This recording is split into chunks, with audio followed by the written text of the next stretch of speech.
আপনারা জানেন কয়েকদিন আগে আপনার কয়েল বস্তিতে যে বিশাল আগুন লাগছিল সেটার ধারাবাহিকতায় বাংলাদেশ আপনারা দেখছেন যখনই যে কোনো দুর্যোগ আসে বাংলাদেশ জাতীয়তাবাদী দল বিএনপির নির্দেশে প্রতিটা অঙ্গ সংগঠন সবসময় এই দুর্যোগ মোকাবেলা করার জন্য প্রস্তুত থাকে।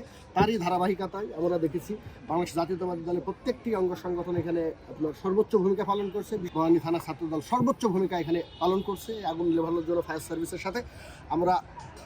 আমরা মনে করতেছি যে এই কয়েল বস্তিতে কিন্তু এর আগেও আমরা দেখেছি যে বারবার কয়েকটি অনাকাঙ্ক্ষিত ঘটনা ঘটছে।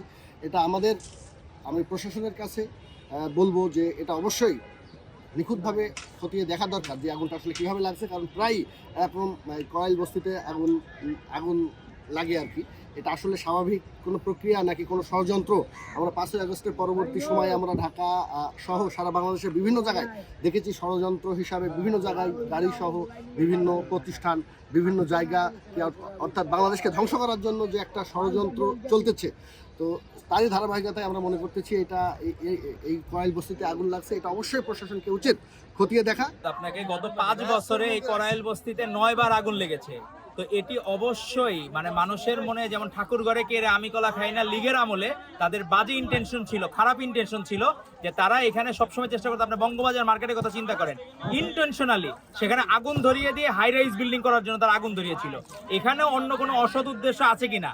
কারণ হঠাৎ করে একটা জায়গায় আগুন লাগবে, বারবার কোনো প্রিকশনের ব্যবস্থা নাই, এই সাধারণ মানুষজনের কি কষ্ট। তো এর মাঝে ভারপ্রাপ্ত চেয়ারম্যান জনাব তারেক রহমানের পক্ষ থেকে এই যে খাবার নিয়ে আসা হয়েছে, কিন্তু এই বিষয়গুলো আমাদের মাথায় রাখতে হবে যে এখানকার যে দুর্ঘটনাটা কেন ঘটতেছে, বারবার এই ভূমিকম্প ঘটতেছে, মানুষের প্রত্যেকটা জায়গায় আমাদের কারণ খতিয়ে দেখতে হবে। আর বিএনপির প্রতি শব্দ হচ্ছে মানবিকতা।